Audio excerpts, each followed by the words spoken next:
there, this is Lee McQueen, and this video is talking about Jill Stein and giving an update.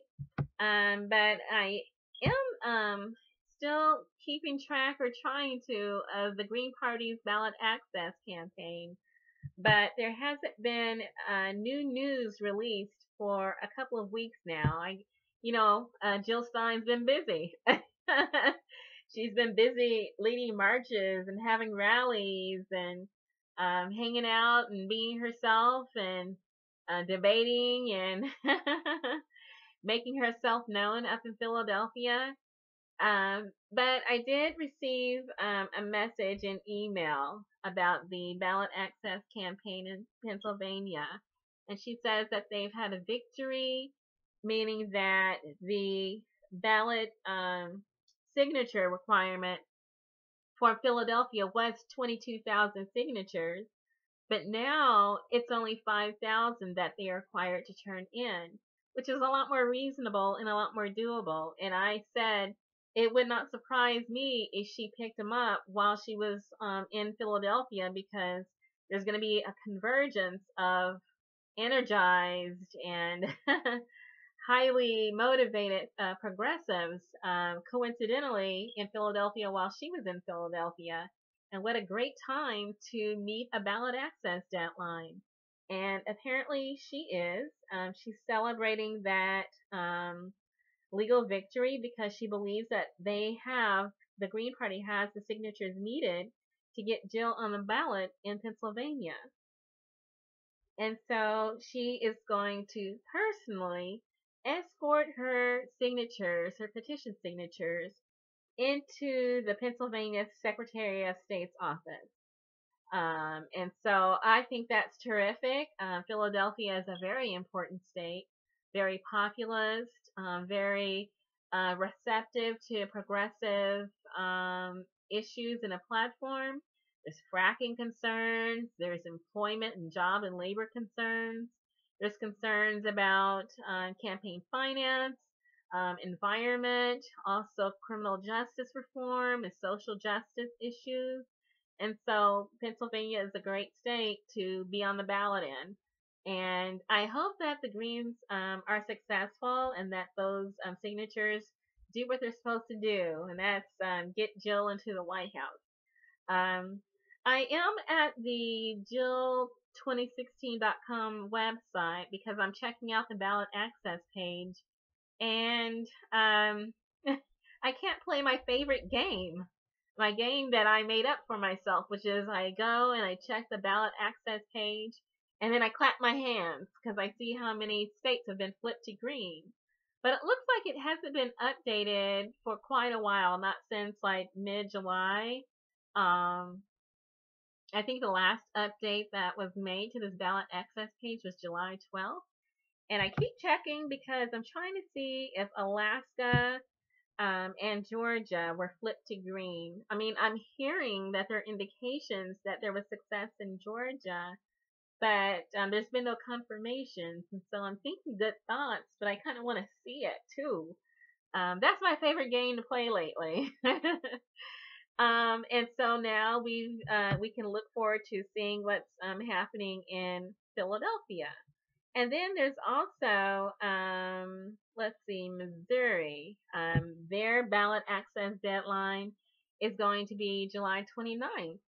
And, the game continues. And so I'm really hoping there's feedback on whether these states have been flipped. Or maybe it's going to be a big surprise at the Houston convention where they'll say, hey, we got 8 more states.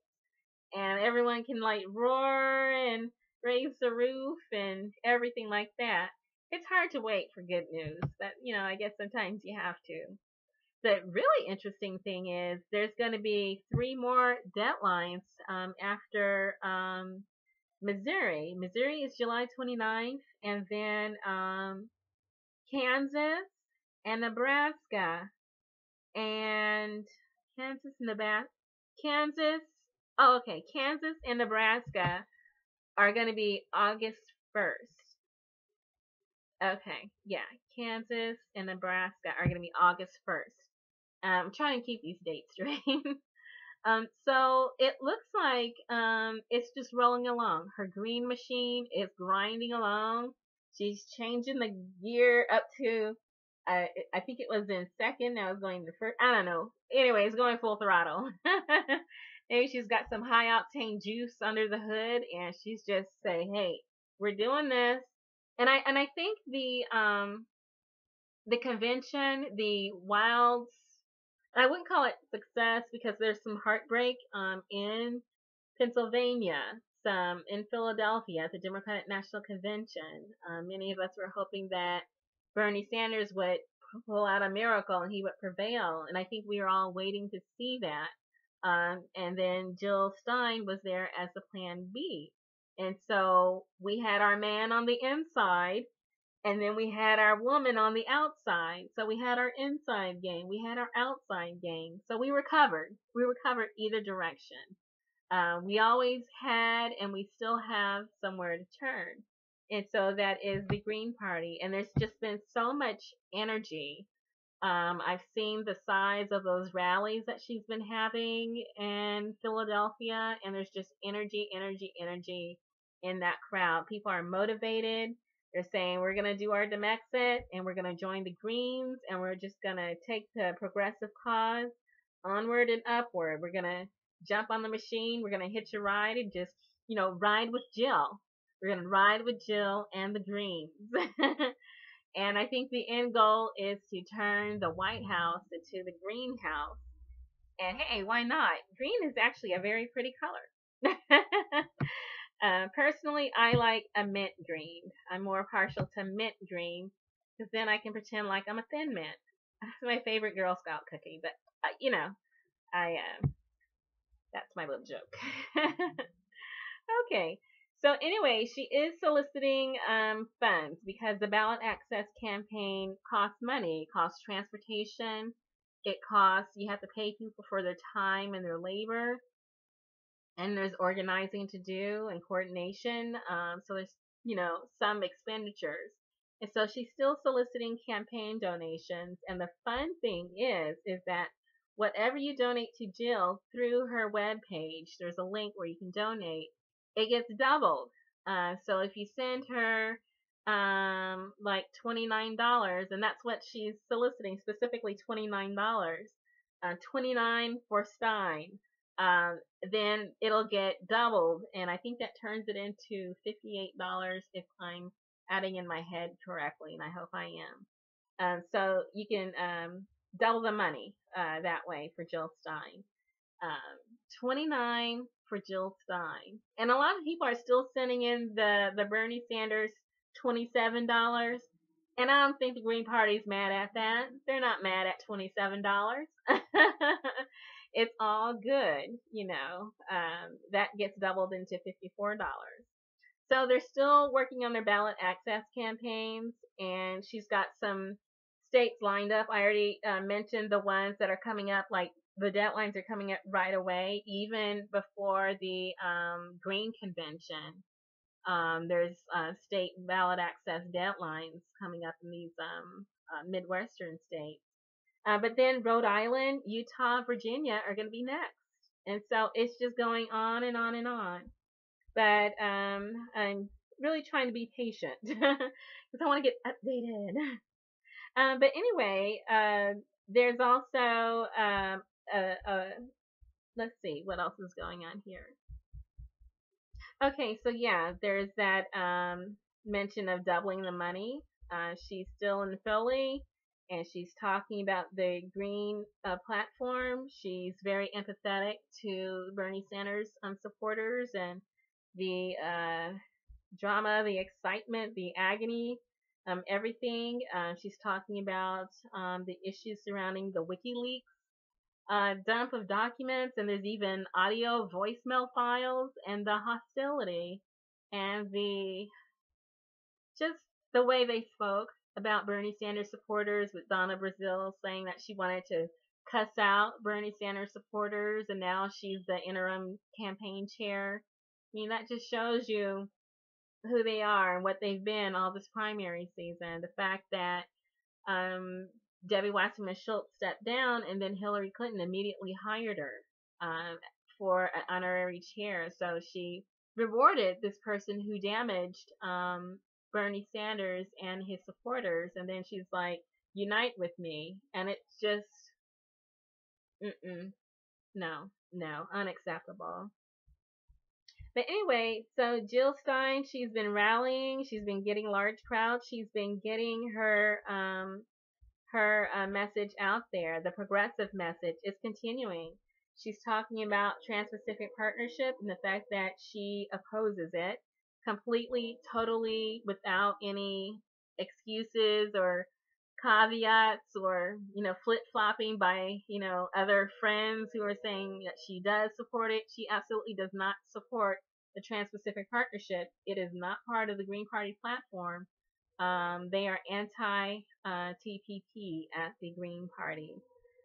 But she is in support of the Green New Deal. She wants to put people back to work. She's totally focused on getting renewable energy, infrastructure, some training, some good jobs, some new deals that put people back to work. She considers that a human right.